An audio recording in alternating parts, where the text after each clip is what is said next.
టైంలో ఏది వేసుకోవాలండి? ఇప్పుడు మీరు సమ్మర్ ఇంతకుముందు చెప్తున్నారు, అవునండి. అంటే సమ్మర్ లో మనం ముందే రెడీ చేసి పెట్టుకుంటే ఆ టైంకి తోటకూర తీసేయచ్చు. అట్లా చెప్పండి ఫస్ట్. తోటకూర సమ్మర్ ఎండలు బాగా ఉంటే తోటకూర వద్దండి. సమ్మర్ ఆకుకూరలు పాలకూర వస్తుంది, సుక్కకూర వస్తుంది, అన్నీ వస్తాయి సమ్మర్ ఎండింగ్ లో. అంటే బాగా ఎండ ఎండ బాగుంటది కాబట్టి.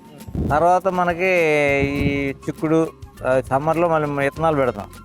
అంటే దానికి ఎట్లా ప్రిపేర్ అవ్వాలి? అదే మట్టి బాగా పేడ వేసి ఒక 20% పేడ వేస్తాం మట్టిలో అండి. మొత్తం అంతా తిరగొడతాం.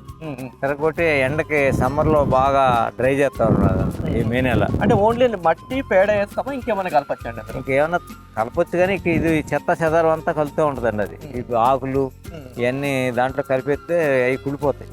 కుళ్ళిపోయి ఏం చేస్తాయండి, అవి బాగా ఎరువుకొస్తుంది. ఎరువు బలానికి వస్తుంది అనమాట ఆ మట్టి. అప్పుడు విత్తనం పెడుతుందంటే అది ఏపుగా బాగా వస్తాయి. ఇది వచ్చిన తర్వాత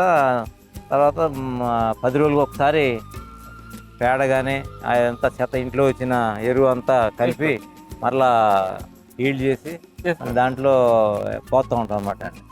సో ఇప్పుడు మనం చిక్కుడుకాయ పెట్టుకోవచ్చు. చిక్కుడుకాయ మళ్ళీ అక్టోబర్లో ఈ బీర తీసేస్తుందంటే మళ్ళీ చిక్కుడు పొదలు పెడతాం. అవి నవంబర్ డిసెంబర్లో ఫుల్గా అవి వస్తాయి అనమాట. చిక్కుడు మా ఇంట్లో ఎక్కువ కాస్తాయి అవి కూడా. నవంబర్ డిసెంబర్ ఇప్పుడేమో చెట్టు చిక్కుడు అని పెడతాము, అవి కూడా కాసినాయి. అవి ఇప్పుడు పెడతాం అనమాట. ఓకే, నవంబర్ డిసెంబర్లో వేరే చిక్కుడు వస్తుంది, అది దేశవాళీ చిక్కుడు. మన ఇళ్ళ కాడ ఊళ్ళో కూడా ఉంటాయి. ఆ చిక్కుడు పెడతాం. ఆ చిక్కుడేమో నవంబర్ డిసెంబర్ నుంచి స్టార్ట్ అవుతాయి. జనవరి వరకు వస్తాయి, ఫిబ్రవరి వరకు అవి వాడతాం. అలాగే మళ్ళీ తోటకూర, అక్కడి నుంచి మళ్ళీ తోటకూర వస్తూ ఉంటుంది. ఇదంతా సైకిల్ అండి.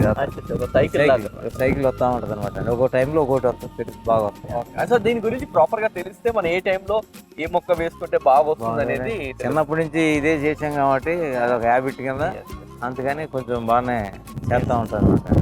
ఓకే, సో టమాటాలు ఇక్కడ టమాటాలు అండి. ఓకే, ఈ టమాటాలు కూడా ఎప్పుడు వస్తానే ఉంటాయి మొక్కలు, వేస్తానే ఉంటాయి. ఇది ఎప్పుడు సీజన్, ఎప్పుడు కూడా సీజన్ 8కి. ఓకే, ఇప్పుడు కాస్తాయి, రేపు 5 ఎండల్లోనూ కాస్తాయండి, వర్షాకాలం కాస్తా ఉంటాయి.